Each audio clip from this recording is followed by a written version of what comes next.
Now that Trevor Story is officially back, how close are the Red Sox to being fully healthy?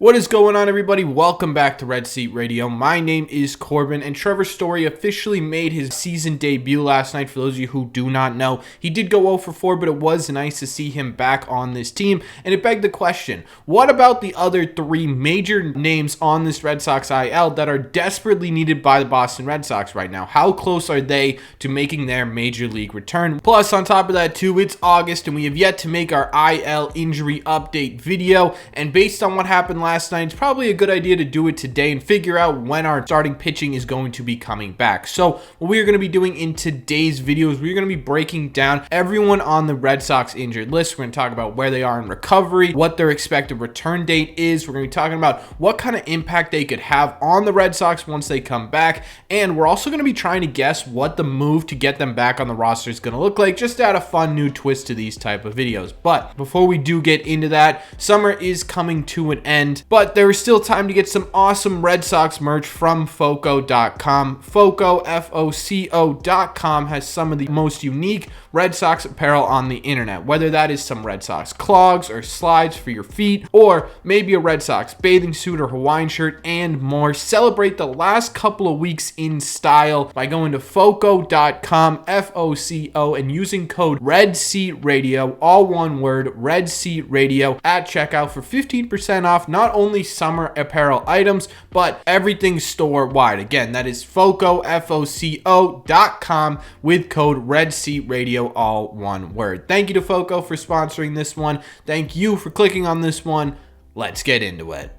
Like always, let's start with the biggest name on the Red Sox current IL list, and for the first time this season, it's not Trevor Story. Instead, it's another guy who frequents the Red Sox IL, and that is Christopher Allen Sale. Chris Sale has been on the Red Sox IL since the 1st of June with his shoulder issue. Now, the good news with Chris Sale is the wait is almost over. Alex Cora announced a couple of days ago on the 7th that Chris Sale will be rejoining this Red Sox team this Friday against the, I believe, Detroit Tigers, right? That's when he's making his first start coming back from the IL. Now, Chris Sale has been making some rehab appearances over the last couple of weeks. His latest one was on Sunday, and it went really well, actually. He went 4 1/3 innings, allowing 3 hits, 0 earned runs, 0 walks, and striking out 7. More importantly, though, is that of the 53 pitches he threw, 38 of them were for strikes. That is a strike percentage of 71, about almost 72%, which is a really great sign. It means his command is there, and that's exactly what we really need from Chris Sale, right? We don't need him to be out there throwing 97, 98, 99 miles an hour. No, what we need from Chris Sale is for him to be able to locate his slider, his fastball, and his changeup. If he can do that, he can still be an effective pitcher. And I think when we're talking about Chris Sale and his impact on the Boston Red Sox, he's going to be the most vital part of this Red Sox team going forward in terms of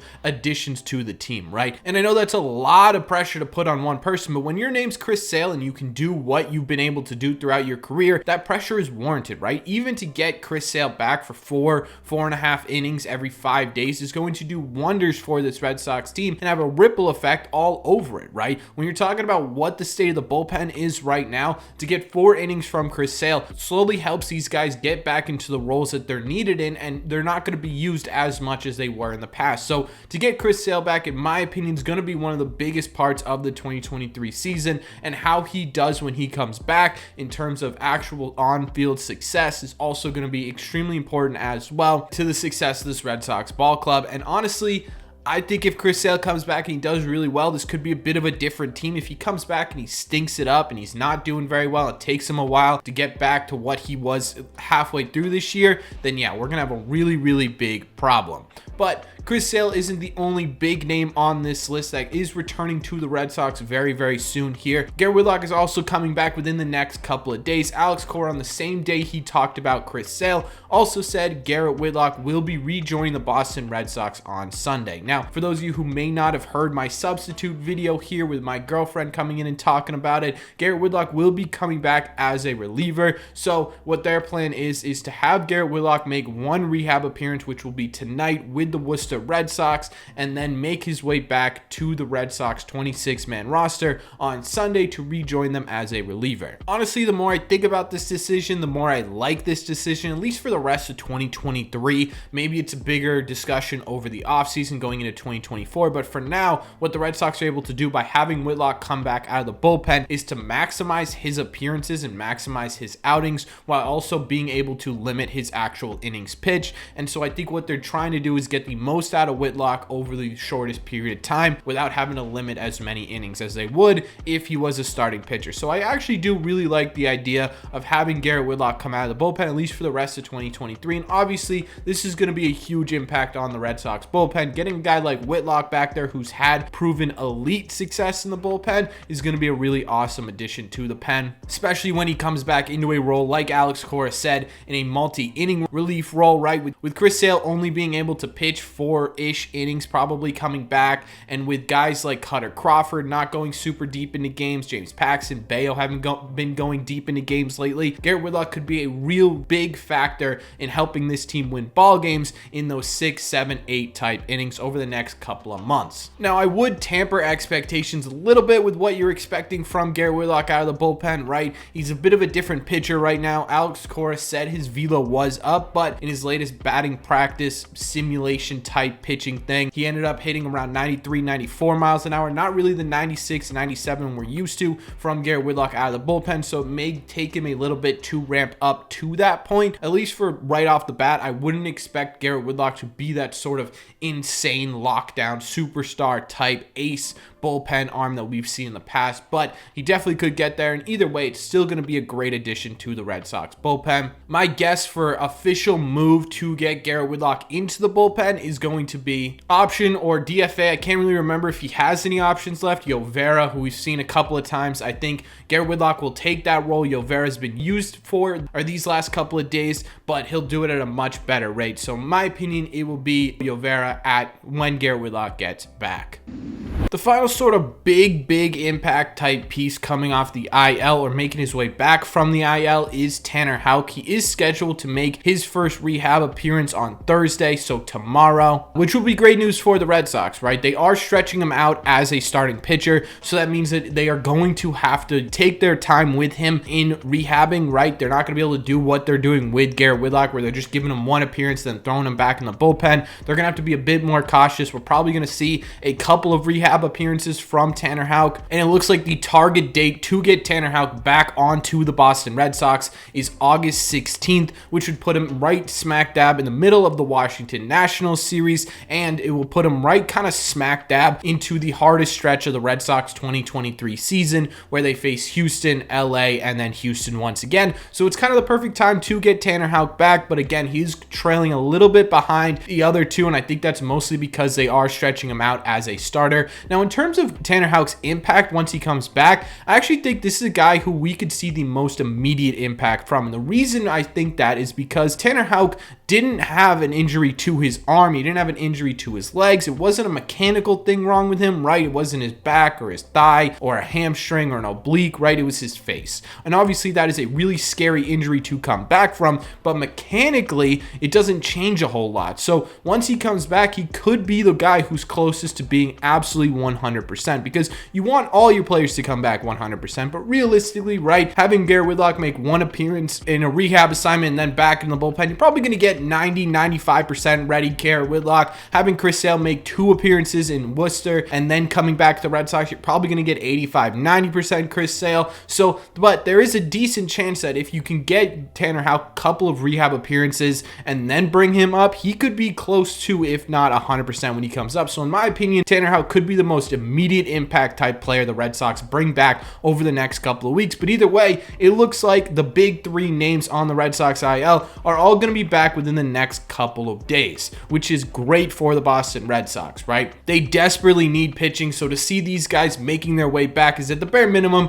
a glimmer of hope. Now, there are a couple more guys on the IL that did get injury updates since the last time we talked. Corey Kluber ended up on the IL with some, I don't even remember the name of the injury. Either way, he's on the IL in a fake way, but he did make a couple of rehab appearances between then and now, and they were absolutely terrible. He ended up only pitching 4 innings, but he had a 6.75 ERA in 2 games pitching. He's still allowing hits, and the Red Sox have said they are shutting him down for now. I don't really know what that means. I don't know if that's going to end up on the 60-day IL. I'm surprised he hasn't been put on the 60-day IL, but either way, at this point, to be honest with you, I'd be pretty shocked if we saw Corey Kluber in a Red Sox uniform for the rest of time, right? I don't think he's going to end up pitching at any point during the rest of the season, and I don't think he's going to get re-signed, obviously. So in terms of Corey Kluber updates, it's more so that they've just simply shut him down for the rest of the season. Adalberto Mondesi, or the myth of Adalberto Mondesi, a guy who's been sort of an elusive character for the Red Sox this year. We finally got a little bit of an update on him. There was a video posted on his Instagram of him taking some ground balls at the Red Sox JetBlue Park. Now, Alex Cora was asked about this. They said there's no real update on Adalberto Mondesi, still sort of in the same spot, but it is good to see him doing some baseball activities. This is another guy who I would be shocked to see in a Red Sox uniform, both this year, which, I mean, at this point, that's not happening, but in the future as well, right? Getting Luis Urias at this point, in my opinion, sort of signals the end of any chance that Adalberto Mondesi makes the Red Sox team at any point. I don't know if they'll ship him off during this offseason, or maybe they'll let him rehab and then just sort of let him go at the end of it and call it even, right? But either way, I don't think we're going to see Adalberto Mondesi at any point, but there was an update there. So for those of you guys who thought he was a figment of our imagination, he's a real person. One good update is that Zach Kelly is pitching again. He posted a video of himself throwing down again in the Florida Complex League, basically, or the Red Sox Florida Complex, and that's a really great sign. When he first went down, it was mentioned that it's a possibility that he could come back this season, but I think a lot of people were a bit hesitant on that. To see him throwing does make it a possibility they could be back at some point this year. This is sort of a name I forgot about, but a name I would be really excited to see come back to this team. I think there's a lot of potential there in Zach Kelly, and I do think his floor is a lot higher than some of the guys already in the Red Sox bullpen right now. So if we can get him for any type of time in the last part of the season, it could be beneficial to the Boston Red Sox. There are 3 more names listed on the IL right now. Joely Rodriguez, who I don't have an update for you guys with. I don't really know what his status is. He went down a couple of days ago on the 15-day IL with something with his hip, but he ends up back on the IL, and I'm not entirely sure where he's at. Caleb Ort was transferred to the 60-day IL, so he's probably not going to be seen at all for the rest of the year. Again, another guy that I would not be shocked if we just never heard about again, right? In terms of Adalberto Mondesi being a myth, Caleb Ort could very easily turn into a myth and be a guy who just kind of disappears into the night, and then all of a sudden we're going to see him in 3 years with the Giants or something like that. That's exactly what I could see happening with Caleb Ort, but either way, he got moved to the 60-day IL, so he will not be pitching again for the rest of the year. And then Wyatt Mills, I have not heard a single thing about. The last I heard is that he was starting to throw again, but that was about it, and that was a couple of weeks ago, so I'm not entirely sure where Wyatt Mills is in his recovery. He was a really interesting arm at the beginning of the season that we just never really got to see anything about because he ended up with surgery that put him on the 60-day IL. I can't remember the exact surgery or what it was, but he has been out for a very long time, so it was cool to hear. I think that he's resuming some sort of baseball activities, but he's nowhere near getting back to this Red Sox team. And that's kind of it for injury updates. The good news with this injury update is that the Red Sox position player-wise are fully healthy right now. Wait, knock on wood. Right, they're fully healthy right now. Every injury we've talked about, it has to do with the Red Sox pitching staff, and you could tell by the gameplay on the field that they could desperately use some of this pitching help. And the good news in this video is that these guys are coming back as soon as humanly possible, hopefully to have a huge impact on this Red Sox pitching staff and sort of level them out and get them back to a point where they can once again be competitive in this division, because at the very least, all I want right now is not even a legit competition for the playoffs. playoffs. I just want to have some competitive baseball in September, and getting these guys back at the very least will make the rest of the season interesting and hopefully lead to some competitive games down the stretch in September. But that's just my opinion. So let me know what your thoughts are on the latest Red Sox injury update. What do you think about the impact of guys like Sale, Whitlock, and Houck? What do you think about guys like Kluber, Mondesi, and sort of being shut down for the rest of the season? And what are your thoughts overall on Red Sox injury updates in the comment section down below? As always, if you made it to the end of this video, do me a favor. Make sure you guys have hit that subscribe button if you haven't already. If you're new here, we talk Red Sox content almost every single day. Also, make sure you guys have hit the like button on this video as well. Helps these videos out a ton, and it would mean a lot to me. Thank you all very much for clicking on this one, and I will see you in the red seats.